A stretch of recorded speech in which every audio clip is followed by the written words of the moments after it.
Good afternoon. The intent of this memo today is to address to the Honorable Mayor Buddy Dyer, Mayor, City of Orlando, concerns about long-term sustainability and the expansion of the Virgin Train USA company into the Orlando area. So to begin, for those of you who don't know, just kind of a brief background of the company. What is now known as Virgin Train USA originally was Brightline, a train company that operated in the South Florida area. So Brightline was in fact a unsustainable model and was saved from financial ruin by agreeing to the Virgin Train USA deal. Virgin Train USA is a franchised operation by Richard Branson. He's known as a very famous venture capitalist type individual, known for taking on all kinds of projects. He's got music. He did airlines, even cola at one point. Now he's into trains, so he does all kinds of things.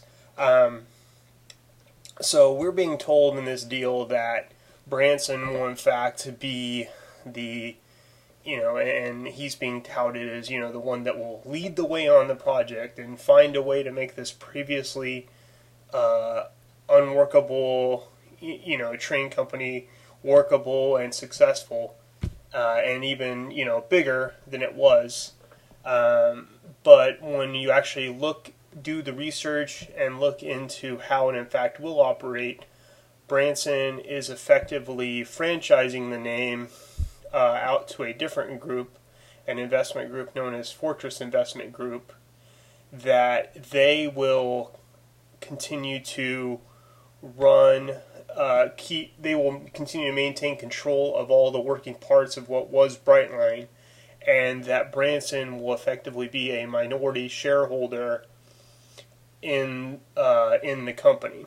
So that's should give us pause for concern, because the one that we're being told is the front man. He's leading the way. He's going to make it work.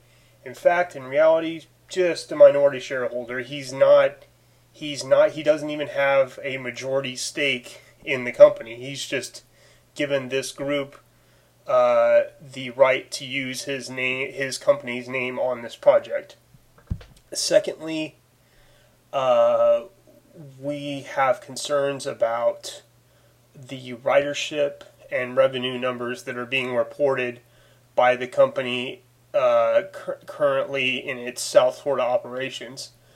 So we're being told by the company that each month both ridership and revenue has increased, that the numbers are only getting better and better each month, when in fact we have being reported from reliable media sources that the numbers have effectively plateaued.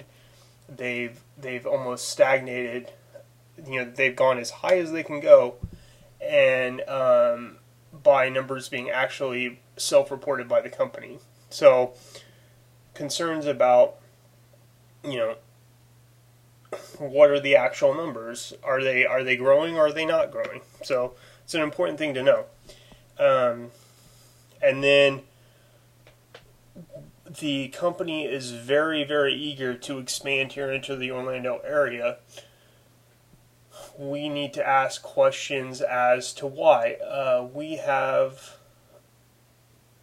reservation that this company's business model is not long-term sustainable, that they see Orlando as a waiting golden goose to save the company from the brink of financial ruin, and that it will give it a possibility at being sustainable long term. So we don't want to be put into that situation as far as